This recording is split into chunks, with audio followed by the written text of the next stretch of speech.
यहाँ से स्टार्ट करेंगे।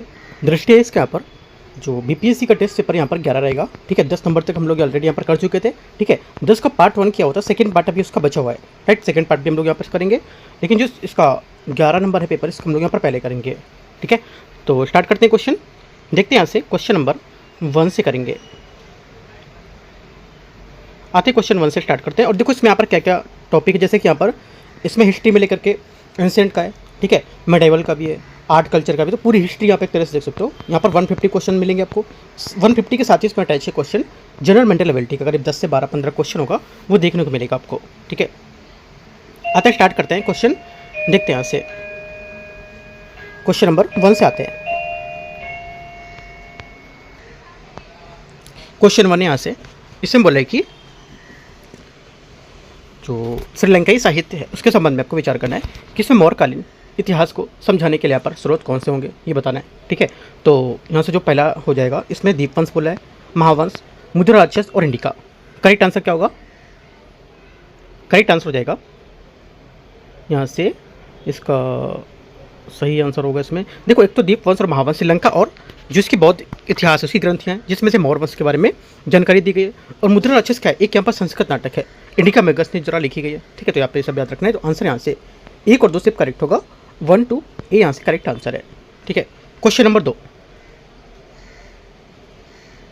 क्वेश्चन नंबर 2 है, इसमें बोले मालविकाग्निमित्रम पुस्तक के लेखक यहाँ पर है, इसके संबंध में विचार करना है। ये एक संस्कृत ग्रंथ है जिसे यहाँ पर कालिदास ने लिखा है, ठीक है। पहला क्या होगा? सेकंड का यहाँ पर फर्स्ट स्टेटमेंट करेक्ट है, क्योंकि यहाँ पर मालविकाग्निमित्रम जो है ये कालिदास का एक यहाँ पर संस्कृत नाटक होगा, ठीक है। उसके बाद सेकंड यहाँ से इस जो यहाँ पर इनकी बुक है, पुस्तक है, इसमें सुंग वंश के संस्थापक यहाँ पर जो पुत्र हैं उनकी जो प्रेम कहानी है उसका यहाँ पर वर्णन करता है।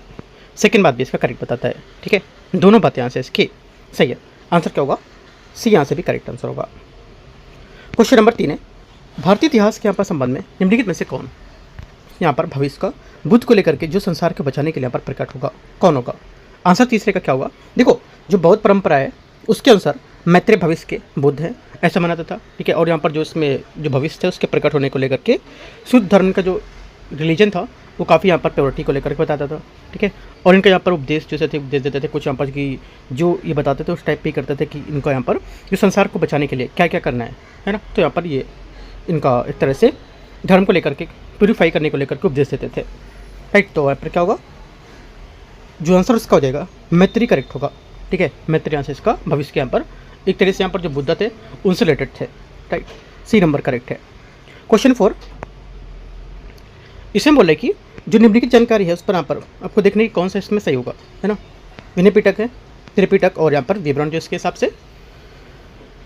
इसमें पहला क्या है? देखो इसमें पहला बोल रहा है कि जो विनय पिटक है ना, ये क्या था? पहले तो आपको ये पता होना चाहिए विनय पिटक क्या है, सुत पिटक क्या है ना, अभिधम पिटक क्या है, राइट।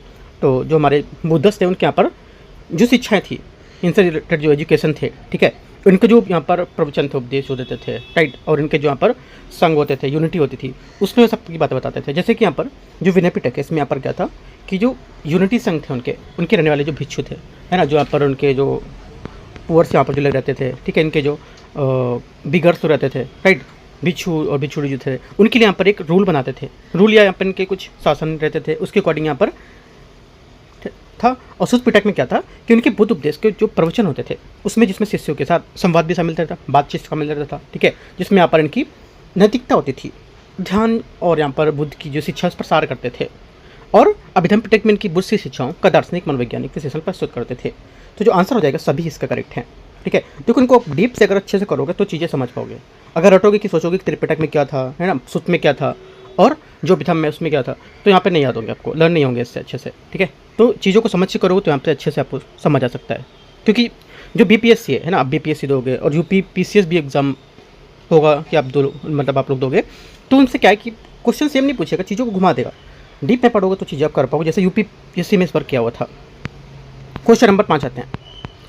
क्वेश्चन 5 यहाँ से, मिलिंद पन्नो राजा मिलिंद के यहाँ पर बौद्ध संत के बीच यहाँ पर विवाद के रूप में संवाद के रूप में संबंधित था, ठीक है। तो 5वें का आंसर क्या होगा? 5वें का आंसर एक बार ए नागसेन इसका सही आंसर होगा, ठीक है। मिलिंद पन्नो में इंडो ग्रीक राजा मिनांडर, मिलिंद और यहाँ पर बौद्ध संत नागसेन के बीच संवाद दर्ज है, ठीक है। ये बौद्ध ग्रंथ दर्शन और इंडो ग्रीक जो संबंध है उसको समझाने के लिए यहाँ पर एक काफ़ी इंपॉर्टेंट स्रोत बताता है ना। स्रोत में ऐसा दिया हुआ है, ठीक है, कि कौन सा जो बौद्ध ग्रंथ होते थे हमारे, ठीक है, इंडो ग्रीक के संबंध में यहाँ पर समझाने के लिए एक बात बताते थे। करेक्ट आंसर यहाँ पर नागसेन जो होगा ये करेक्ट है। नागसेन के बीच यहाँ पर क्या था, इनका संवाद दर्ज था। क्वेश्चन नंबर 6, इनमें से कौन सा राज्य जो है वो बुद्ध के जो जीवन होंगे, बुद्ध जी के जो जीवन थे उनसे जुड़े थे, है ना। कौन सा होगा, एक तो अवंती है, यहाँ पर गंधार है, राइट, और कौशल है, और मगध भी यहाँ पर दे रखा है। तो क्या होगा, देखो यहाँ पे जो ओनली कौशल और मगध नहीं, मगध, राइट, और गंधार इसका करेक्ट होगा। मगध और गंधार करेक्ट है क्योंकि बुद्ध ने कौशल राजधानी स्वर्णवस्ती और मगध राजधानी राजगीर में महत्वपूर्ण समय बिताया था, ठीक है। लेकिन अवंती और जो गंधार थे, अवंती गंधार जो थे ये क्या थे, ये सीधे बुद्ध के जीवन की घटनाओं को संबंधित नहीं थे, अवंती और गंधार, ठीक है। अवंती और गंधार तो एक दिन, तो आंसर क्या होगा, करेक्ट आंसर हो जाएगा इसमें कौन सा बुद्ध के जीवन से जुड़े थे। अच्छा, अवंती गंधार नहीं थे ना, अवंती गंधार नहीं होंगे तो आपका हो जाएगा 2-4 होना चाहिए ना, 2 और 4 होना चाहिए। तो छठे का कौशल और मगध, तो हाँ देखो यहाँ पे जो आंसर होगा थोड़ा मिस्टेक दिया हुआ है, 2-4 इसका आंसर होना चाहिए, राइट, 2-4 वहाँ पे होगा आंसर, क्योंकि जो यहाँ पर बता रहा है कि जो अवंती और गंधार है सीधे बुद्ध के जीवन से घटनाओं से संबंधित नहीं थे। यहाँ पर पूछा कि बुद्ध के जीवन से घटनाओं से कौन जोड़े थे, तो अवंती गंधार तो होंगे नहीं, है ना। 1 और 3 यहाँ पे तो होगा नहीं इसका, तो हो जाएगा आपको कौन, 2 और 4 करेक्ट होगा, राइट। तो स्टेटमेंट यहाँ पर डाउट है थोड़ा, मतलब जो स्टेटमेंट यहाँ पर मिस्टेक है, तो 2-4 आप करेक्ट कर लो इसका, यहाँ पर नहीं दे रखा है लेकिन 2-4 आप रख लो इसमें, इसकी जगह 2-4 रख लो ऐसे। क्वेश्चन नंबर 7 है, मृच्छकटिकम शूद्रक द्वारा लिखा गया प्राचीन भारतीय ग्रंथ निम्नलिखित में से किससे संबंधित होगा। देखो ये संबंधित है जो ये अमीर व्यापारी और एक जो नर्तकी थी, है ना, उसकी पुत्री के बीच यहाँ पर एक प्रेम संबंध की कहानी, है ना, यहाँ पर ये था। तो ये प्राचीन भारत के सामाजिक जीवन का रोमांस को दर्शाने वाला एक प्रसिद्ध नाटक संस्कृत होगा। क्वेश्चन नंबर 8 आते हैं, इसमें बोला है कि राजवंश यहाँ पर दे रखा है और इसके यहाँ पर संस्थापक है राष्ट्रकूट। राष्ट्रकूट क्या होगा, देखो राष्ट्रकूट जो है ये एक तरह से आपका दंतीदुर्ग, पाल आपका हो जाएगा गोपाल, राइट, पाल आपका क्या होगा गोपाल वंश, संस्थापक चोल, चोल तो पता होगा, विजयालय, ठीक है। चौहान जो थे इनका क्या था, वासुदेव, राइट। करेक्ट आंसर क्या होगा, देखो 8 का जो आंसर हो जाएगा ए का 2, बी का 4, सी का यहाँ पर 1 है और डी का 3 है। करेक्ट आंसर क्या होगा, करेक्ट आंसर यहाँ से 8 का हो जाएगा, बी यहाँ से करेक्ट होगा, ठीक है। आगे आगे आते हैं क्वेश्चन, क्वेश्चन नंबर यहाँ से 9,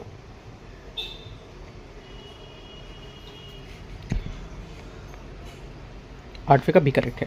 क्वेश्चन 9 नंबर है, जैन धर्म के यहाँ पर जो संबंध है, जैन धर्म का जो जैन रिलीजन उसके बारे में आप विचार करना है, कौन सा सही होगा। देखो जैन जो धर्म है इसमें सबसे जो इंपॉर्टेंट यहाँ पर एक है विचार ये है कि जो प्रत्येक यहाँ पर एवरी यहाँ पर जो तत्व होता है इसका, सभी तत्व जो हैं भौतिक और आध्यात्मिक कार्यों का संयोजन बताता है, ठीक है। पहली बात यहाँ से क्या होगी, ये एकदम करेक्ट है, राइट। सेकेंड बात क्या होगी, प्रथम तीर्थंकर ऋषभदेव थे, जैन धर्म के 24वें महान शिक्षक हुए थे और वे अंतिम महावीर थे, राइट। और इन 24वें शिक्षकों में तीर्थंकर कहा जाता था, जैसे लोग जो हमारे जीवन में ही यहाँ पर सभी ज्ञान मोक्ष प्राप्त करते थे इन लोगों तक पहुँचाया था। प्रथम तीर्थंकर ऋषभनाथ थे। आंसर यहाँ से 1-2 करेक्ट है, बी सही होगा। आगे आते हैं क्वेश्चन नंबर 10, 10वां, बौद्ध धर्म के संबंध में इनमें से कौन सा कथन होगा जो करेक्ट है। यहाँ पर प्रथम बौद्ध संगीति राजगिर के सतपति गुफा में आयोजित किया गया था, 10वें का पहला करेक्ट है। सेकेंड, महाप्रजापति गौतमी पहली महिला थी जिन्हें बिछुड़ी के रूप में दीक्षा दी गई थी। सेकेंड बात यहाँ से क्या होगी, ये भी करेक्ट है, ठीक है, दोनों करेक्ट हैं। और संघ में प्रवेश करने वाली कई महिलाओं ने धर्म की जो शिक्षिका बनकर अपने जो थेरीवाद है ना उसके रूप में प्रसिद्ध यहाँ पर पाया था और जिन्होंने महिलाओं को मोक्ष प्राप्त किया था। करेक्ट आंसर 1 और 2 be are correct answer. Question number 11, Kanaganahalli स्थल जो अशोक की एकमात्र संरक्षित मूर्ति के लिए प्रसिद्ध है कहाँ पर स्थित होगा। ये स्थित है कर्नाटका, है ना। यहाँ पर जो भारत का ASI है जो archaeological survey of India, right, Karnataka के यहाँ पर जो कलबुगारी जो डिस्ट्रिक्ट है, भीमान जो रिवर है उसके किनारे स्थित है, ठीक है। ये स्थित यहाँ पर प्राचीन जो हमारा बौद्ध स्थल है उसको संरक्षण करेगी है। आंसर क्या हो जाएगा, बी करेक्ट आंसर, कर्नाटका सही आंसर है। क्वेश्चन 12 12 नंबर है, निम्नलिखित में से किस गुप्त शासक ने नालंदा विश्वविद्यालय की नींव रखी थी। 12वें का आंसर क्या होगा, 12वें का आंसर हो जाएगा ए करेक्ट आंसर है, कुमारगुप्त फर्स्ट इसका आंसर होगा। कुमारगुप्त फर्स्ट जिसे यहाँ पर महेंद्रादित्य जो था उसके यहाँ पर हम सभी जानते थे 415 से 455 ईस्वी के बीच में, वह गुप्त वंश के अंतिम महान सम्राटों में से एक था। राइट, उन्होंने कई यहाँ पर सिक्के जारी किए और उन्हें शिलालेख जो थे उनके पूरे क्या थे, गुप्त साम्राज्य में यहाँ पर देखे जाते थे। उन्होंने नालंदा जो यूनिवर्सिटी था उसके यहाँ पर एक तरह से आधारशिला बोल सकते हो, नींव बोल सकते हो कि रखी थी, है ना, जो बाद में क्या अंतर्राष्ट्रीय इंटरनेशनल यहाँ पर ख्याति प्राप्त करने को लेकर संस्थान उभरा था। उन्होंने अश्वमेध यज्ञ भी किया था। तो ये सब बातें नोट करना है। करेक्ट आंसर 12th का एक करेक्ट है, कुमारगुप्त फर्स्ट। क्वेश्चन 13 नंबर है, जो यहाँ पर बुद्ध है ना, उनका जो अपना फर्स्ट यहाँ पर स्पीच थी, है ना, धर्मचक्र प्रवर्तन, ये यहाँ पर दिया था कहाँ पर, राइट, यहाँ पर जो में स्टेट के यहाँ पर जो डिस्ट्रिक्ट दे रखे हैं, सारनाथ डिस्ट्रिक्ट है, ठीक है, बोध गया है, कुशीनगर है, और यहाँ पर एक से ज़्यादा भी हो सकते हैं। कौन सा होगा 13 में? तो देखो 13 का जो स्टेटमेंट अगर आप रीड करोगे इसमें दे रखा है जो बुद्ध के यहाँ पर जो फर्स्ट स्पीच था, जिसको यहाँ पर एक तरह से बोल सकते हो धर्मचक्र प्रवर्तन, है ना, या बोल सकते हो धर्मचक्र जो पत्तन थे सुत यहाँ पर, वही बोल सकते हो, वो सारनाथ डिस्ट्रिक्ट में दिया था, है ना, कहाँ पर, बिहार, राइट। सारनाथ जो है वहाँ पर दिया था, लेकिन यहाँ पर ये स्थल वाराणसी के पास जो डियर पार्क है वहाँ पर स्थित था, ठीक है, बिहार नहीं होगा, यहाँ से जो यूपी का सारनाथ जो है वाराणसी उसके पास यहाँ पर स्थित था।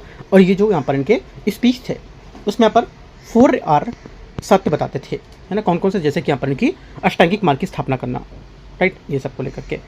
तो आंसर क्या होगा 13 का ए करेक्ट हो जाएगा, है ना, ये यहाँ से होगा सारनाथ। और यहाँ पर जो बोध गया था उसके संबंध में कुछ बोध प्राप्ति से था, जैसे कि कुशीनगर का संबंध उसका महापरिनिर्वाण से था, ना कि उसके उपदेश से, ठीक है। तो कुशीनगर का नोट कर सकते हो कि इसका महापरिनिर्वाण है और इसके जो स्पीच से रिलेटेड नहीं होगा। 13 का ए। 14 नंबर है, इसमें 14 में बोल रहा है कि यहाँ पर जो मोर हमारा जो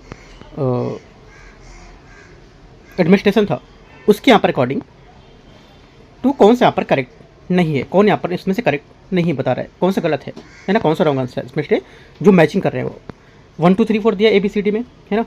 और ये नंबर आपको अगर नहीं कोई ऑप्शन करना है तो ई कर सकते हो। तो यहाँ से 14 का क्या होगा, 14 का देखो जो करेक्ट है ये हो जाएगा पोतवथेच, एक तरह से जो उत्पाद शुल्क है ना वो होता था। क्या हो जाएगा आंसर, क्या होगा 14 का डी करेक्ट है, क्योंकि यहाँ पर जो उत्पाद शुल्क होते थे ये एक तरह से जो सुराध्यक्ष होते थे वो करते थे, ठीक है। बाकी सब यहाँ से करेक्ट है, डी वाला गलत होगा। क्वेश्चन 15 है, यहाँ पर रॉन्ग पूछा था, कौन सा इसमें करेक्ट नहीं है ना, कौन सा मिलित नहीं है, तो 14 का डी।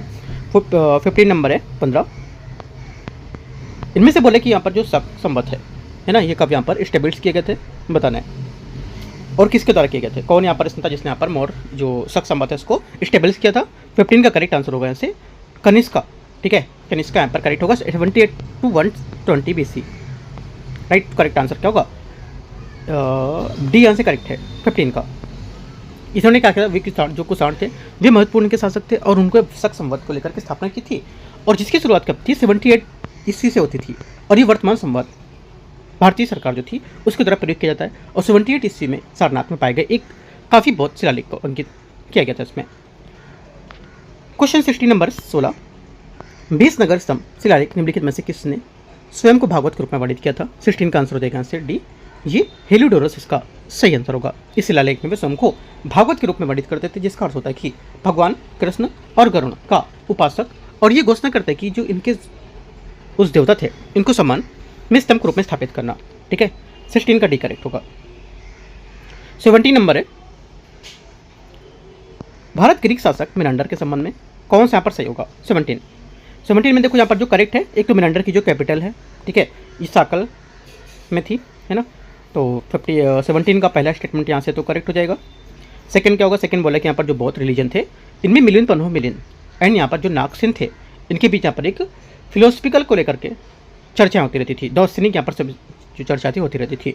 17 के यहाँ पर दोनों बातें क्या होंगी एकदम सही बताते हैं, ठीक है। तो 17 का करेक्ट हो जाएगा 1 और 2, ये यहाँ से करेक्ट है। क्वेश्चन 18 आते हैं, कुषाण वंश के बारे में बताने कौन सा शासक जो है इसके अपने सिक्कों को लेकर के स्वयं में महेश्वर घोषित किया था इसको। आंसर क्या होगा, आंसर हो जाएगा यहाँ से इसका करेक्ट क्या होगा, करेक्ट सोचो। देखो 18 का जो आंसर हो जाएगा ये हो जाएगा करेक्ट आंसर यहाँ से 18 का सी करेक्ट है, विम कैटसिस, है ना, सुना होगा विम कैटसिस, यहाँ पर जो सिक्कों को लेकर भी काफ़ी ज़्यादा फेमस था, राइट। तो इसने तांबे के जो सिक्के थे ना उसके ढाले थे और व्यापार को लेकर सुगम बनाया था, तो इस वजह से काफ़ी फेमस था ये। इसका जो टाइम पीरियड था कितना था, 64 टू 78 ईस्वी, 78 यहाँ पर टाइम पीरियड था, ठीक है। और यहाँ पर क्या था, ये जो थे शिव के यहाँ पर उपासक भी थे, भक्त भी थे, ठीक है। और अपने सिक्कों पर स्वयं को महेश्वर घोषित किया था।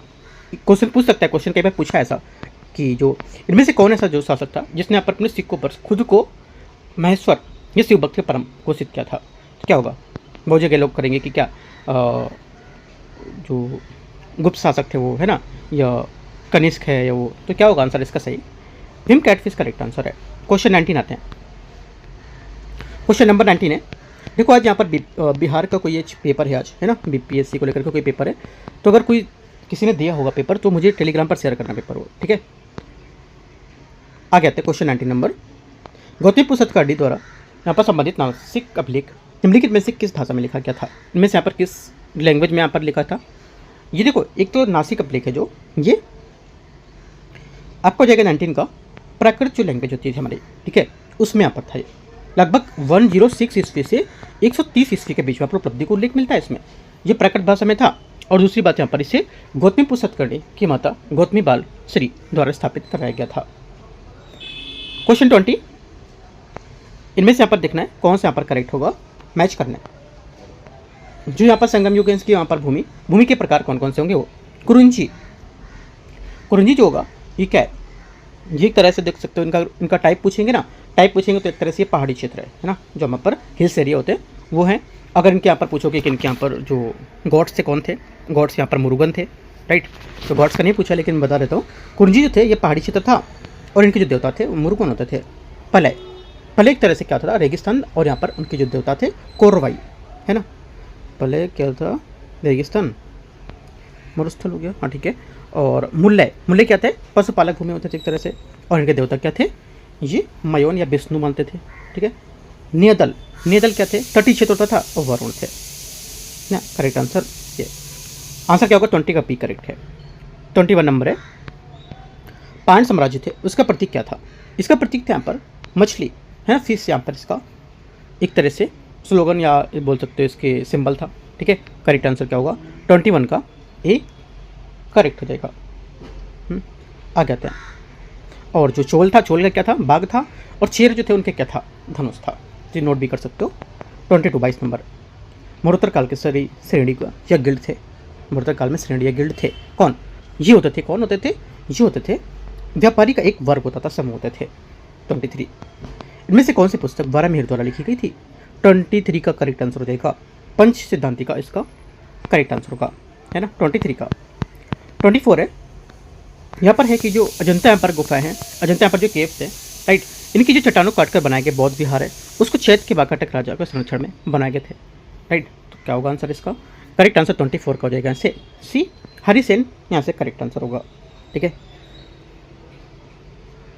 हरिसेन वे वाकाटक राजवंश की वत्सुल गुल्म शाखा के अंतिम ज्ञात राजा थे, और हरिसेन के संरक्षण में ही अजंता गुफाओं के एक यूनेस्को के चट्टानों को काटकर बनाया गया बौद्ध विहार क्षेत्र बनवाए गए थे।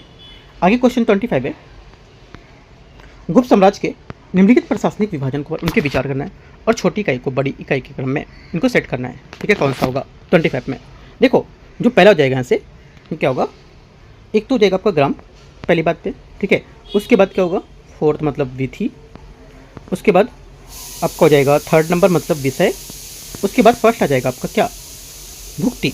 करेक्ट आंसर ए यहाँ से सही होगा। क्वेश्चन 26 है, इनमें से बोला है कि यहाँ पर कौन सा बीज गणित के जो यहाँ पर बीज गणित है ना, अलजेब्रा के जनक जो है भारत के सबसे शुरुआती और ज्ञात खगोलशास्त्री कौन है। 26 का आंसर यहाँ से हो जाएगा बी आर्यभट्ट, फर्स्ट इसका सही आंसर होगा।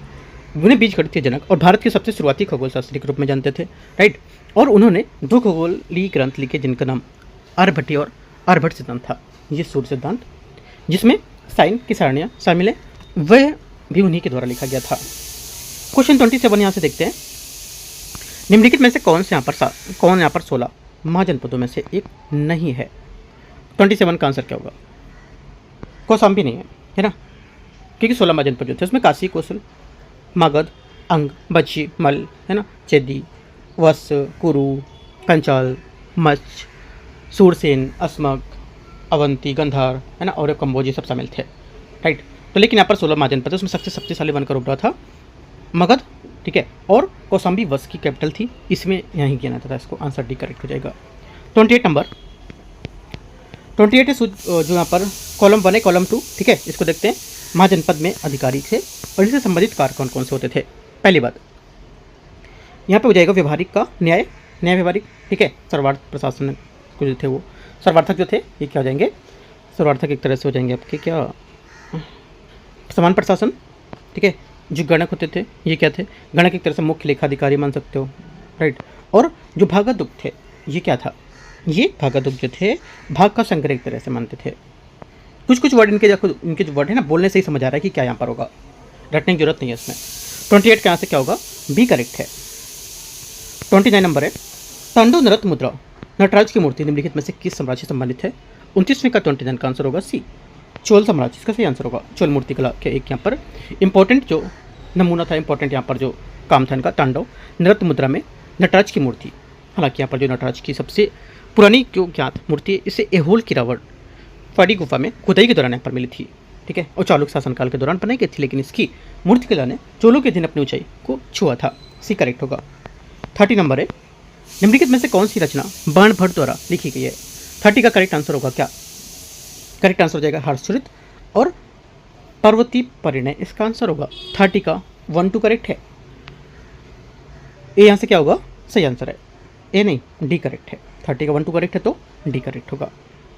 31 चचनामा यहाँ पर जो बुक है रिटन बाई किसके द्वारा लिखी गई थी। 31 का आंसर होगा यहाँ से, ये लिखी गई आपके जो लेखक उसका हो जाएगा मोहम्मद अली कूफी, सही आंसर है, ठीक है। और कूफी ने यहाँ पर दावा किया था कि उनका कार्य यह अरबी पांडुलिपि का अनुवाद था, जिसमें यहाँ पर वो सिंध के बारे में ऐतिहासिक वृत्तांत दिए थे। ये बिन कासिम और सिंध पर उनकी विजय के बारे में काफ़ी लिखा गया प्राचीन ऐतिहासिक पुस्तक को फारसी अनुवाद है। 32 क्वेश्चन 32 यहाँ से, इनमें से बोले कि कौन सूफी विचारधाराओं के अभ्यास से संबंधित है। आंसर होगा 32 में कस्फ उल महजूब, है ना, कस्फ उल महजूब इसका आंसर होगा। 32 का अली बिन यहाँ पर उस्मान हुजवेरी की कस्फ उल महजूब सूफी विचारों के व्यवहार संबंधित संधियाँ हैं, और इतिहासकारों को यहाँ पर देखने के लिए सक्षम बनाता है कि उपमहाद्वीप को भारत की परंपराओं को सूफी विचारों को कैसे प्रभावित करते थे, ठीक है, ये आंसर होगा। 33 क्वेश्चन है, यहाँ पर बोला कि सिकंदर लोदी के संबंध में यहाँ पर आपको बताना है कौन सा इसका करेक्ट होगा, है ना, कौन सा करेक्ट है बताना है। देखो उसने क्या है, गज सिकंदरी नामक यहाँ पर गज की एक माप प्रणाली शुरू की थी। 33 पहला स्टेटमेंट यहाँ से करेक्ट, सही बात है। सेकेंड है, उन्होंने बाबर के साथ पानीपत के ऊपर पहली लड़ाई लड़ी थी। सेकेंड बात क्या होगी, सेकेंड बात यहाँ से गलत है, क्योंकि जो पानीपत की पहली लड़ाई बाबर और इब्राहिम लोदी के बीच लड़ी गई थी, तो ये गलत हो जाएगी। और सिकंदर लोदी की मृत्यु जो थी, डेथ थी वो 1517 में उनके छोटे पुत्र इब्राहिम लोदी की बागडोर संभालने से, ठीक है, उसके बाद हुई थी। तो आंसर क्या था, जो मतलब इन्होंने इसकी बागडोरी संभाली थी, है ना, इनके मरने के बाद। आंसर क्या होगा, आंसर ओनली 1 करेक्ट है, ए। 34 नंबर है, औरंगजेब यहाँ पर जो उसके शासनकाल के संबंध में विचार करना है कौन सा सही होगा, ठीक है। 34 में पहली बात है, उनके शासनकाल के दौरान मुगल साम्राज्य अपने अधिकतम भौगोलिक विस्तार पर पहुंच गया था, ठीक है, पहला क्या होगा, करेक्ट है। उनके शासनकाल में सिखों और सतनामियों द्वारा क्षेत्रीय विद्रोह हुए थे, सेकेंड बात भी करेक्ट हो जाएगी। 1 2 करेक्ट, सी सही आंसर होगा। 35 नेतृत्वकर्ता और यहाँ पर दूसरी पानीपत का जो यहाँ पर लड़ाई थी उसके समय को संबद्धता को लेकर के। पहला देखिए यहाँ पर बोला है कि बैरम खान जो थे ये मुगल सेनाध्यक्ष कमांडर इन चीफ थे, करेक्ट बात है। सेकंड क्या है, हेमू सुर साम्राज्य में यहाँ पर अधीन इनके हिंदू सेनापति थे, ये भी इसका क्या होगा, सही होगा। तीसरा है अदली शाह मुगल सेनाओं की जो सहयोगी थे, एक तरह से इनके जो मित्र थे वो। तो तीसरे का जो आदिल शाह के जो मुगल सहयोगी नहीं था, बल्कि उसमें हेमू का मुगल पुनरुत्थान को रोकने के लिए नियुक्त किया गया था, तो ये गलत हो जाएगा। ओनली 1 2 करेक्ट यहाँ से, ठीक है। 35 का आंसर क्या होगा, 1 और 2, ए यहाँ से सही आंसर है। 36 आते हैं, मध्यकालीन भारत में एक मानक चांदी के सिक्के के रूप में रुपया की शुरुआत का श्रेय किसे दिया जाता है। 36 का आंसर क्या होगा, शेरशाह सूरी करेक्ट होगा, ए यहाँ से आंसर, ठीक है। 37 अकबर द्वारा मनसबदारी व्यवस्था को शुरू करने का मुख्य उद्देश्य क्या था।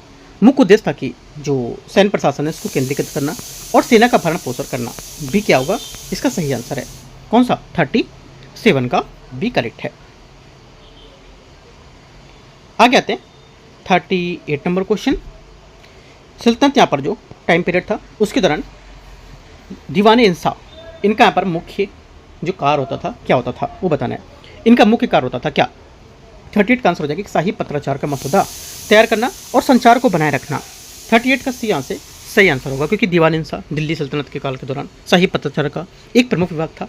इसका नेतृत्व दबीर करता था, जिसकी मुख्य जिम्मेदारी शाही आदेश का मसौदा तैयार करना था, उन्हें भेजना था। आगे 38 आते हैं। 38 तो हो गया ना सी। 39 आते हैं। इनमें से कौन सा राणा सांगे के बारे में सही बताता है? राणा सांगे के बारे में इनमें से कौन सा है 39 में? तो देखो जो सही है, पहले बात कर लेते हैं उसकी। इन्होंने क्या था कि खानवा की जो लड़ाई थी, खानवा की जो डिफीट हुआ था, उसमें बाबर के खिलाफ राजपूत संघ का नेतृत्व किया था। ठीक है, पहला क्या होगा 39, फर्स्ट स्टेटमेंट करेक्ट है। सेकंड, उन्होंने लोधियों के खिलाफ लड़ने के लिए बाबर को भारत में आमंत्रित किया था, सही है। बड़ी सेना का नेतृत्व करने के बावजूद वे बाबर से पराजित हुए थे, तीसरी बात भी सही है। गलत क्या है फिर? कुछ नहीं, सभी करेक्ट हैं, है ना। आंसर क्या होगा 1 2 3 पूछा क्या सही, तो डी करेक्ट आंसर है। 40 नंबर है। मध्यकालीन अवधि के में चीन के साथ पुनः संपर्क के कारण बंगाल का कौन सा बंदरगाह विकसित हुआ था? 40 का करेक्ट आंसर क्या होगा? जो हो जाएगा चिट्टागांव, इसका आंसर होगा, है ना। चिट्टागांव इसका सही आंसर होगा, राइट। बंगाल में बंदरगाहों का चिट्टागांव सबसे अधिक विकसित हुआ और इसके रणनीतिक तटीय स्थान और दक्षिण पूर्व एशिया और चीन की निकटता के कारण था। ये चीन के सामान के आयात और क्षेत्रों में हिंद महासागर के हिस्से शामिल थे। बंगाल के सामान बढ़ती चीनी मांग पर इस विपरीत सजीव और वाणिज्यिक लेन देन वातावरण बने थे। 40 क्या होगा? 40 का यहाँ से ये करेक्ट है। 41, जब हुमायूं ने आगरा में सिंहासन संभाला तो इनमें से कौन सा मुगल क्षेत्र साम्राज्य के अंतर्गत था? 41 का आंसर हो जाएगा यहाँ से काबुल, कंधार और बख्श खां। डी यहाँ से करेक्ट आंसर होगा तीनों, ठीक है। काबुल कंधार को हुमायूं के छोटे भाई कमरान को सौंपा गया था, और भली खुद में कमान भादी खुद जो बाद में कमरान ने लाहौर और जो मुल्तान था उसकी महत्वाकांक्षाएं दिखाई और हुमायूं के सिंहासन पर बैठने की समय तीनों क्षेत्र पर काबुल के बताए थे, ठीक है, और मजबूत किए थे। 41 का डी। 42 42 नंबर है। भारतीय इतिहास में पानीपत के प्रथम युद्ध को यहाँ पर भारतीय इतिहास के पानीपत के प्रथम युद्ध को महत्वपूर्ण क्यों मानते हैं? क्यों पर इंपॉर्टेंट मानते थे इस युद्ध को, है ना? क्यों? क्योंकि देखो इसलिए मानते थे क्योंकि इसने लोधी की शक्ति को विखंडित करने के साथ साथ उत्तर जो भारत था, नॉर्थ इंडिया था, उसके साथ बाबर के यहाँ पर खोल दिए थे रास्ते, ठीक है। सी क्या होगा? 42 का करेक्ट आंसर हो जाएगा। 43 है। बलवन के संबंध में विचार करने कौन सा यहाँ पर सही होगा? पहली बात है उसने सिजदा और पैगोस जैसी दरबारी रीतियाँ प्रारंभ की थी। ये तो पता है सिजदा जैसी पैगोस की जो रीतियाँ थी प्रारंभ की थी, किसने की थी? पेपर सामने ये नहीं याद रहता किसने की थी, तो ये पता है किसने की थी, बलवन ने ही की थी, करेक्ट है। सेकंड उसने बोला कि यहाँ पर जो सुल्तान पर दृष्टि थी उसकी सर्वोच्चता बढ़ाने का लक्ष्य रखा था, है ना, यहाँ पर टारगेट रखा उसने, ये भी करेक्ट हो जाएगा। दोनों क्या है? सही है। 43 का 1 और 2 करेक्ट आंसर सी।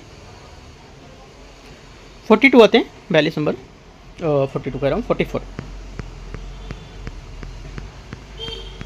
44 नंबर है। तुर्की सेनाएं भारतीय सेनाओं की तुलना में अधिक प्रभावी क्यों थी? देखो इसलिए अधिक प्रभावी थी क्योंकि उनकी जनजातीय संरचना और एकता प्रणाली संगठित गतिशील सेनाओं का समर्थन करती थी। 44 का आंसर यहाँ से बी करेक्ट हो जाएगा। 45 है।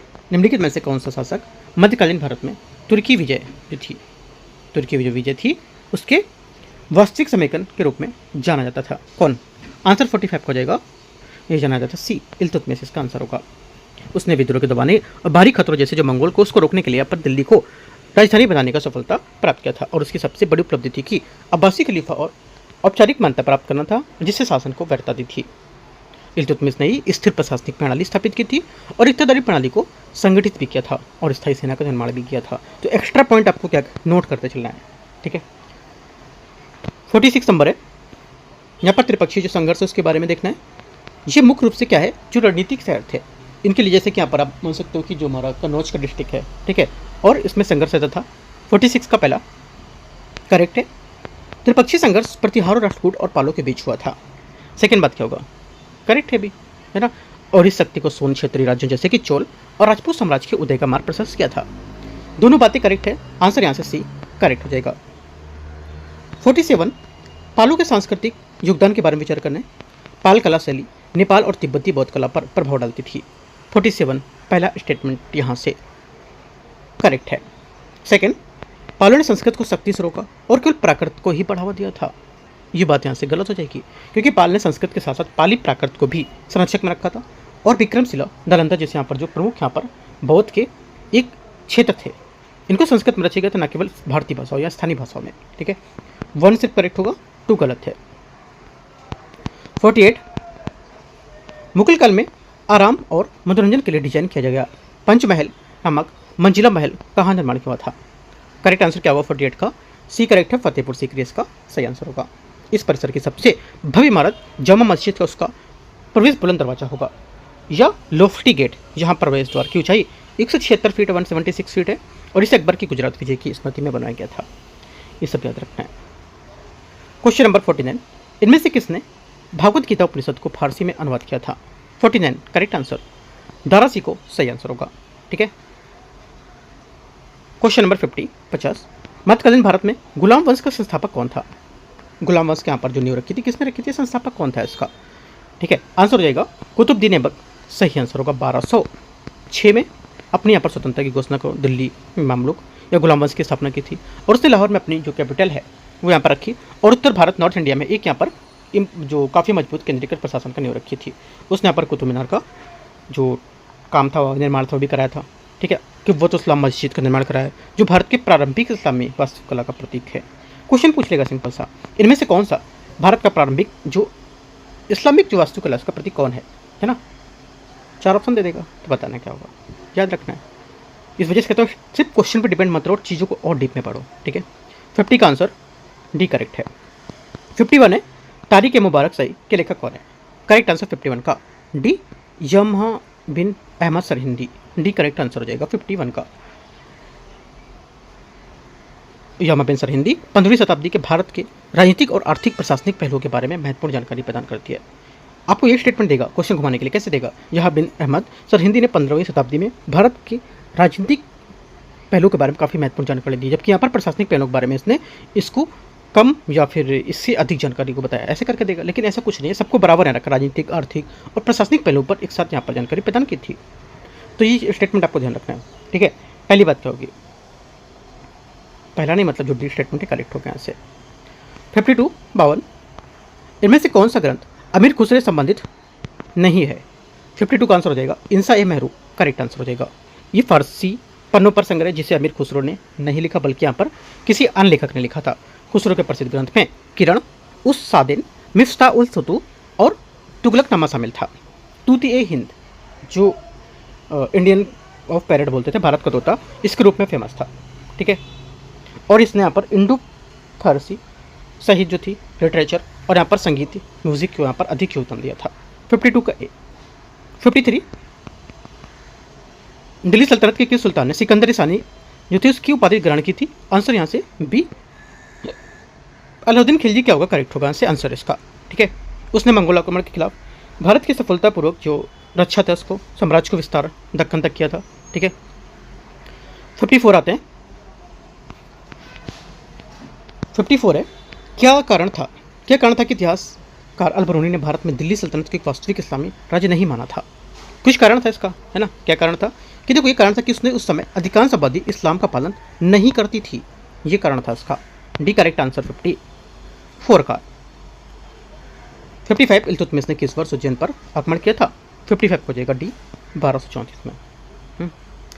56 नंबर आते हैं। निम्नलिखित में से किस परमार वंश की स्थापना की गई थी? किसने परमार वंश की स्थापना की थी? आंसर 56 का ई, उपेंद्र करेक्ट होगा। ठीक है, परमार वंश, मालवा परमार वंश से उसकी उत्पत्ति उपेंद्र या कृष्ण राज से संबंधित थी, जिन्होंने इस वंश के यहाँ पर क्या है, नींव डाली थी, है ना? बाद के शासक जो थे वाकपति, पुंज और भोज इस वंश को अत्यधिक प्रतिष्ठा दिलाई थी। उनकी राजधानी धारा और शिक्षा कला में प्रमुख केंद्र बन गई थी। 56 से 57 दिल्ली सल्तनत का कौन सा जो वंश था वो सबसे कम अवधि तक शासन में रहा था? 57 का आंसर क्या होगा? ये हो जाएगा खिलजी वंश, खिलजी डायनेस्टी इसका सही आंसर होगा। कब? 1290, 1219 यहाँ से, उससे 1320, 1320, ओनली 30 वर्ष, ओनली 30 ईयर तक। 58 है, इनमें से कौन सा है पर जो मध्यकालीन लाख बख्श के या लाखों का दान देने वाला के नाम से जानते थे? पता होगा सबको, नाम तो सुना तो है कि देना था, लेकिन कौन है ये नहीं पता होगा। पता भी होगा तो क्या है आंसर डी, कुतुबुद्दीन ऐबक। ठीक है, उसने गरीबों और विद्वानों को बड़ी मात्रा में धन वितरित किया। करना भी चाहिए लोगों को, है ना, कि जो गरीब है उनको अगर है आपके पास तो थोड़ा बहुत दे दो, है ना, कहाँ रख के ले जाओगे इतना। ठीक है, तो थोड़ा बहुत दान देना चाहिए। उनके दानशील प्रवृत्ति को ही प्रजा के बीच अत्यधिक लोकप्रिय बनाया गया था। आगे 59 आते हैं। दक्षिण भारत के होयसल वंश के संबंध में विचार करना है। द्वार समुद्र होयसल वंश की कैपिटल थी। 59 का पहला स्टेटमेंट यहाँ से क्या होगा? पहला स्टेटमेंट यहाँ से जो 59 का हो जाएगा, करेक्ट हो जाएगा क्या? हाँ, पहली बात करेक्ट है। सेकेंड बात है, सेकेंड यहाँ से बोल रहे हैं कि जो नृपकाम सेकेंड होयसल जो डायनेस्टी थी उसके यहाँ पर फाउंडर थे, संस्थापक थे, दोनों से ये। थर्ड स्टेटमेंट है द्वार समुद्र का आधुनिक नाम क्या होगा? इसमें आधुनिक नाम इसमें बोला है कि हार्लेबिड। तीनों करेक्ट है। 1 2 3 59 का आंसर आपका हो जाएगा सी। 60 नंबर है, इन पर विचार करना है। 12वीं शताब्दी जो थी उसके मध्य दिल्ली में कई यहाँ पर संपन्न जैन व्यापारी थे। ठीक है, 60 का पहला क्या होगा? पहला स्टेटमेंट यहाँ से करेक्ट है। सेकेंड, इस अवधि के दौरान दिल्ली में ढाली गई मुद्राओं का प्रचलन काफ़ी सीमित था। ये गलत है, सीमित नहीं था इसमें, है ना, क्योंकि यहाँ पर इस समय ढाली गई मुद्राओं का प्रचलन बहुत बड़ा, काफ़ी एरिया, काफ़ी व्यापक था, ना कि सीमित था। ठीक है, तो 1 करेक्ट हो जाएगा, सेकेंड गलत होगा इसका, ओनली 1। 61 है, फतवा ए जहांदारी किस वंश का विवरण देती है? आंसर हो जाएगा ये देती है बी, तुगलक वंश का। ठीक है, इसमें भ्रष्टाचार की आलोचना की गई और इस्लामी शासन के आदर्शों पर बल दिया गया है। 62, गाजी मलिक जो है किस वंश का संस्थापक था? 62 का आंसर हो जाएगा ये तुगलक वंश का। ठीक है, 1320 तुगलक वंश है डायनेस्टी, और 1320 से 1320 इसकी स्थापना की थी, और उसने तुगलकाबाद किला का निर्माण किया था और उत्तर पश्चिम सीमा की सुरक्षा सुनिश्चित की थी। तुगलकाबाद किला घूम सकते हो, दिल्ली में है, दिल्ली के बदरपुर साइड से आप जाओगे ना, कौन सी मेट्रो जाती है? वायलेट लाइन, है ना, वहाँ से मिलेगा आपको। वायलेट लाइन ही होगी, या तो हो सकता है कि पिंक येलो लाइन हो, देख सकते हो आप एक बार। आगे आते हैं 63, अगर दिल्ली रहते हो तो ये सब जगह घूमो आप, है ना। यहाँ से क्या होगा कि आपको चीज़ें रटने की जरूरत नहीं पड़ेगी, चीज़ें देख के आप बहुत सारी चीज़ें समझ पाओगे। ठीक है, आगे आते हैं 63 नंबर। इनमें से कौन सा 18वीं शताब्दी में सक्रिय जो जाट प्रमुख थे कौन थे? 63 का बी करेक्ट होगा, है ना। आंसर क्या होगा? बी, चूड़ामन इसका सही आंसर है। चूड़ामन जाट ने 18वीं शताब्दी में क्या किया था कि इनकी शुरुआत भरतपुर में जाटों को एक शक्तिशाली संगठित किया था। उन्होंने सूरजमल के अधीन भविष्य के राज की नींव रखी और 6 साल बुंदेला प्रमुख थे। जय सिंह अंबर जयपुर के कछुआ राजपूत थे और बीर सिंह पहले बुंदेला नेता थे। चूड़ामन का उदय मुगल साम्राज्य के पतन के बीच क्षेत्रीय दबाव को दर्शाता है।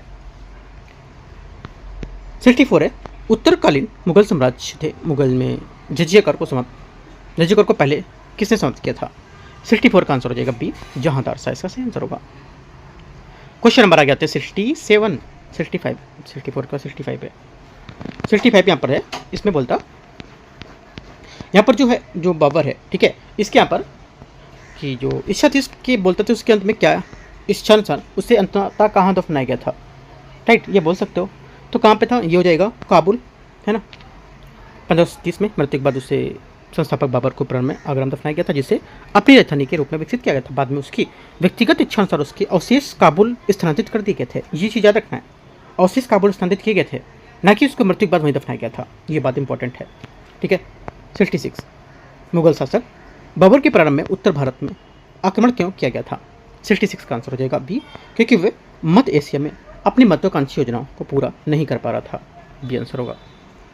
दिल्ली सल्तनत के पतन और भारत की धन संपदा की खबरों ने उसके आक्रमण को प्रोत्साहित किया था और उसने पानीपत के प्रथम युद्ध 1526 में इब्राहिम लोदी को हराकर उस मुगल साम्राज्य की नींव रखी थी। 66 का बी। 67 है, मुगल साम्राज्य या मुगल प्रशासन में सैन्य भर्ती की जिम्मेदारी किसके पास थी? 67 का आंसर हो जाएगा ये थी बख्शी, इसका सही आंसर होगा, ठीक है। बख्शी मुगल साम्राज्य के सैन्य प्रशासन और भर्ती के लिए मुख्य अधिकारी था।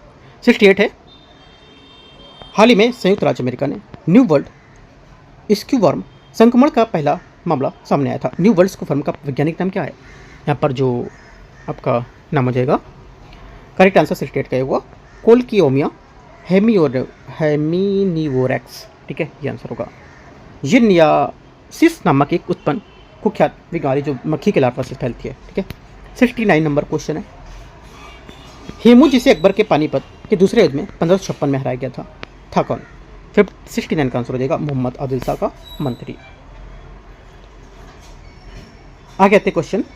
और पानीपत का दूसरा युद्ध कब हुआ था? 5 नवंबर 1556 को, जिसमें मुगल सम्राट बाबर को उसकी सेना, जिसे रेजिडेंट बैरम खान के नेतृत्व में दिया गया था, और हेमू की सेना सामने आई थी इसमें, और इस हेमू विजय कर कगार पर थे। 69 हो गए 70। मुगल शासन के दौरान आमिल की पदवी किसे दर्शाती थी? यह क्या दर्शाती थी? ये दर्शाती थी 70 डी, कि यहाँ पर जो राजस्व अधिकारी थे, है ना, डी नंबर, ये करेक्ट होगा। ठीक है। मुगल प्रशासनिक प्रणाली में आमिल शब्द का मुख्य रूप से राजस्व जो हमारे थे, रेवेन्यू यहाँ पर जो कलेक्ट करते थे, वो ऑफिसर बनते थे। 70 डी यहाँ से करेक्ट आंसर होगा। 71 यहाँ पर दरा और औरंगजेब यहाँ पर थे, उनके यहाँ पर बीच कन्फ्लिक्ट यहाँ पर था। ठीक है। उसके सबसे बीच निर्णायक युद्ध यहाँ पर कहाँ हुआ था? 71 का करेक्ट आंसर क्या होगा? बी करेक्ट है, सामूगढ़। ठीक है, इसका सही आंसर सामूगढ़ का युद्ध 29 मई 1658 1658 29 मई 1658 को हुआ था। इसी युद्ध में प्रारंभिक क्षण का सबसे निर्णायक युद्ध मानते थे। हालांकि दारा सिकों को पहले धर्मन युद्ध में हार का सामना करना पड़ा था, और सामूगढ़ का युद्ध आगरा के निकट जो मुगल साम्राज्य का केंद्रीय स्थल था उसमें हुआ था। 72 मेवाड़ के मुगल अधिपत्य किसके शासनकाल में स्वीकार किया था? आंसर 72 का हो जाएगा बी, जहांगीर सही आंसर होगा। ठीक है। 73 चोल साम्राज्य के बारे में देखना है। चोल साम्राज्य के स्थानीय स्वशासन के संबंध में कौन सा सही होगा? सही पूछा है ना। पहला, उर जो एक गांव की समान सभा थी, उसमें सभी कर देने वाले निवासी शामिल होते थे। क्या होगा? 73 का पहला के स्टेटमेंट जो होगा ये करेक्ट है। सेकेंड, विभिन्न कार्यों के लिए समितियों की प्रणाली अच्छी तरह से स्थापित थी। सेकेंड बात यहाँ से ये भी करेक्ट हो जाएगा। तीसरा, मुख्यतः जमीन के स्वामी या उच्च जातियों के लोग ही परिषदों में चुने जाते थे। तीसरी बात यहाँ से क्या होगी? ये भी करेक्ट है। तीनों बातें यहाँ से एकदम सही है। 1 2 3 करेक्ट आंसर इसका सही हो जाएगा। 74 है, दिल्ली सल्तनत के यहाँ पर जो बारे में चहलगानी जो सब था, इसका क्या अर्थ था? ठीक है, चहलगानी काफ़ी इंपॉर्टेंट है वर्ड, है ना। जिसे तुर्कानी चहलगानी भी कहीं कहीं लिखा होगा, या द 40 भी लिखा होगा। द 40 अगर दे दिया कि दिल्ली सल्तनत में द 40 शब्द क्या है, बहुत लोग मोस्टली 90% लोग गलत कर देंगे। ठीक है, तो इसलिए लिख सकते हो चहलगानी, तुर्कानी चहलगानी, या द 40 भी कहते हैं इसको। ठीक है, इसमें सल्तनत कि 40 शक्तिशाली प्रभावशाली जो तुर्क थे उसके कुलीन वर्ग को दर्शाता है। इस समूह में सुल्तान को इल्तुतमिश ने सल्तनत का प्रशासन करने और अफगान के हिंदू प्रमुख शक्तियों को नियंत्रित करने के लिए संगठित किया था। 74 का सी करेक्ट है। 75 नंबर है, सूफीवाद के संबंध में देखने कि कौन सा यहाँ पर इसके सिलसिला के बारे में सही बताता है। वे ईश्वर की खोज के क्रम में सार्वभौमिक प्रेम की बातें करके धार्मिक सहिष्णुता के वातावरण पर प्रकाश डालते थे। 75 पहला स्टेटमेंट क्या होगा? यहाँ से करेक्ट है। ठीक है। सेकेंड है, भारत में चिश्ती सिलसिला की जो शुरुआत थी ये कहाँ पर होती थी? मतलब जो शुरुआत ख्वाजा मोइनुद्दीन चिश्ती ने की थी। सेकेंड बात भी यहाँ से करेक्ट है, क्योंकि चिश्ती सिलसिला भारत में सबसे महत्वपूर्ण और इम्पॉर्टेंट यहाँ पर था, और इसमें ख्वाजा मोइनुद्दीन चिश्ती ने भारत में स्थापित किया गया था। ख्वाजा मोइनुद्दीन चिश्ती ने राजस्थान के अजमेर में अपनी दरगाह को स्थापित किया था, जो आज भी यहाँ पर सभी कई वर्गों के लिए तीर्थ स्थान माना गया है ना। सी करेक्ट है। क्वेश्चन 76 आते हैं। 76 नंबर क्वेश्चन है, विजयनगर साम्राज्य जो है, ठीक है, उसके शासक के संबंध में निम्नलिखित कथन में से कौन सा सही कालक्रम व्यवस्थित करता है? 76 देखो, पहला यहाँ से क्या है? देखो, विजयनगर साम्राज्य जिसे कर्नाटक साम्राज्य के रूप में भी जानते थे, इसमें 1336 यहाँ पर से 1646 ईस्वी तक इसमें अस्तित्व काल में था। उसके दौरान 4 अलग अलग राजवंशों का शासन किया गया था। ठीक है, पहला राजवंश संगम लगभग 1336 से 1485। ठीक है, इसके बाद सुलू वंश 1485 से 1505 उसने शासन किया था, जिसने सुलू नरसिंह के नेतृत्व में राजमहल, तख्त पलट और प्रथम सत्ता हड़प ली गई थी। उसके बाद आप बता सकते हो कि इसके बाद तुलु वंश, सुलू तुलु में डिफरेंस रखना है। ठीक है, तुलु वंश जो था 1505, ठीक है, 1505 से 1570। उसके बाद अंतिम यहाँ पर जो राजवंश था अरवीडू राजवंश 1570 से 1646 था, जिसने तालीकोट के विनाशकारी युद्ध के बाद सत्ता में संभाली और इसके कारण साम्राज्य का पतन हुआ था। करेक्ट आंसर क्या होगा? 76 जो 6 है, इसका जो करेक्ट आंसर हो जाएगा ये हो जाएगा ए करेक्ट है। ठीक है, याद रखना है। तो इस टाइप से हम लोग आप 76 ही क्वेश्चन करेंगे। कल करेंगे 77 से 150 क्वेश्चन तक फिनिश करके टेस्ट नंबर 10 को 10 है ना 11 है टेस्ट आपका। एक मिनट देख लेता हूँ, इतना कराने में एकदम बिजी हो जाते हैं कि टेस्ट ही हो जाते हैं कौन सा टेस्ट है ना। तो देखो आपको भी जितना ही पढ़ना है इतना पढ़ते पढ़ते भूल जाना कि आगे क्या काम मुझे करना है। वो ठीक है करना, ये जो इंपॉर्टेंट है आपका काम है पढ़ना, वो पहले रखो, है ना। जैसे देखो पढ़ते पढ़ते मैं भूल गया टेस्ट ही कौन सा था, टेस्ट नंबर 11 है, ठीक है। तो टेस्ट नंबर 11 है, जो चीज़ आप कर रहे हो वो चीज़ एकदम सामने से देख के ही करो, बाकी सब भूल जाओ क्या हो रहा है। अभी देखो साइड में बैकग्राउंड की वॉइस आती है ना, तो उससे मुझे मतलब नहीं रहता, मैं आपको खुद सिर्फ अपने डेडिकेट पढ़ने को रहता हूँ, पढ़ा रहा हूँ तो ठीक है। सिर्फ जितनी देर 45-50 मिनट है ना, तो उतनी देर आपको अगर दे रहे हो तो पूरा 50 मिनट कम से कम आप अच्छे से दो, फिर आप पढ़ के देखो कि कितना अच्छा लगता है ना। तो देखो यहाँ पर हम लोग 76 ही करेंगे, 150 तक कल को पूरा कर लेंगे, टेस्ट 11 खत्म हो जाएगा। उसके बाद जितने फुल लेंथ थे वो सब यहाँ पर खत्म कराने वाले हैं, ठीक है। तो याद रखना आज बीपीएससी का कुछ पेपर था, वो भी लोगों ने दिया होगा, इस वजह से मैंने आज लेट कराया कि आप लोग पेपर देने के हो गए, ठीक है। उसके बाद यूपी पीसीएस के भी टेस्ट पेपर करा देना, वो भी कर सकते हो। साथ में देखो आंसर राइटिंग आप जरूर करो, ये पेपर खत्म होने के बाद आंसर राइटिंग मैंने आपको बता रखा है। अपना चैनल है DUKT Delhi UPSC knowledge track, उसको सब्सक्राइब करो, वहाँ पे आंसर राइटिंग आपको मिलेगी, रोज आंसर राइटिंग आपको मिलेगी, कम से कम 4 क्वेश्चन आपको भेजना भी अपने आंसर लिख के, कोई चार्जेस नहीं करने। बस आपको क्या सब्सक्राइब करना है, आपको यहाँ पर एक एक चीज़ फ्री में मिलती रहेगी, सब अच्छी चीज़ मिलेगी, यानी कि कुछ बेकार है या फर्जी कुछ क्वेश्चन है नहीं। एग्जाम में क्वेश्चन आने की जो संभावना है, जैसे कि मैं दिखाऊंगा, आप जुड़ोगे मेरे से तो एक एक क्वेश्चन दिखाऊंगा पहले के। जुड़ना क्या है कि मतलब कॉन्टेक्ट में रहना है ना, कोई चार्जेस यहाँ पर अपने चैनल पर नहीं देना होते, कोई भी पेड नहीं, कुछ सब फ्री है। एंड करते हैं, all the best, thank you.